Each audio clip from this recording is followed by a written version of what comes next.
Let me bring in Sophie Elsworth, media writer at The Australian. They do scare us a lot at the ABC, Sophie. They want us to be anxious, but now they're looking after our anxiety, looking out for it. Well, Chris, after just watching those clips there, I'm feeling quite anxious myself. But this anxiety project that they've put out is just peddling more and more fear. And I think the ABC has done Australians an incredible disservice during the pandemic. They've whipped up hysteria. They've over-dramatised the risks of COVID, along, mind you, with plenty of other media out there.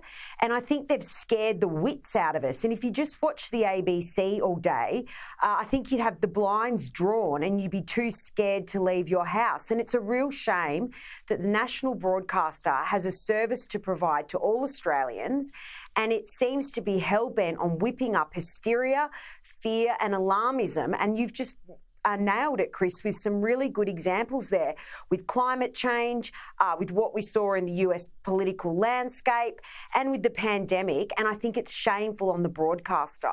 Speaking of their service to the nation, they had no trouble last week televising Live to the Nation, as they should.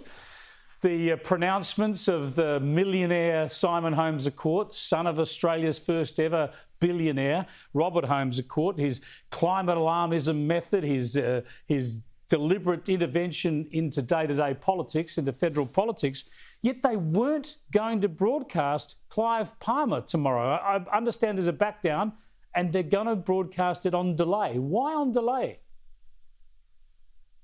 Well, isn't this interesting, Chris? Isn't it just falls in with how the ABC falls, how they push the leftist agenda? Now, Clive Palmer is obviously not their audience.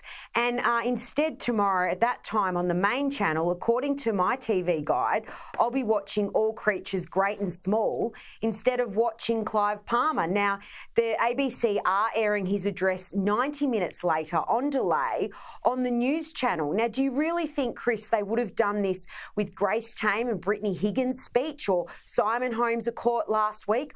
I don't think so, and I think this again highlights, despite the spin from the ABC, that they push agendas that they want out there, and Clive Palmer is certainly not one of those. Yeah, it is politics, pure and simple. You've called that out very, very clearly. Now, this comes, though, as the ABC Managing Director, David Anderson, has put a book out. Where he's found the time to write a book is beyond me, but in this book, he says that the ABC journalists shouldn't peddle their personal views. They should be objective. I mean, well, mate, that's in your editorial guidelines. The question is, what are you doing about it? What have you done about it in the last 4 decades you've been working at the ABC?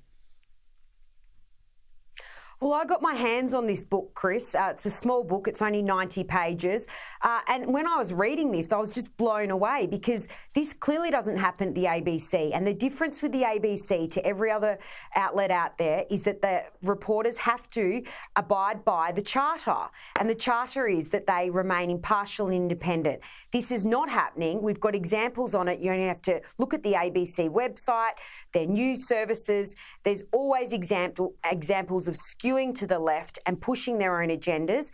And quite frankly, they've done nothing to enforce this. And I think, again, that's something that they should be taken to task on. But the coalition has been very weak on this, Chris, despite complaining about it. They have been very, very weak indeed. Great to talk to you, Sophie. Thank you. Thanks, Chris. Sophie Elsworth there in Melbourne. You can read her stuff in The Australian. Big day for media in The Australian on Mondays, their media section, but she writes stories on these issues throughout the week.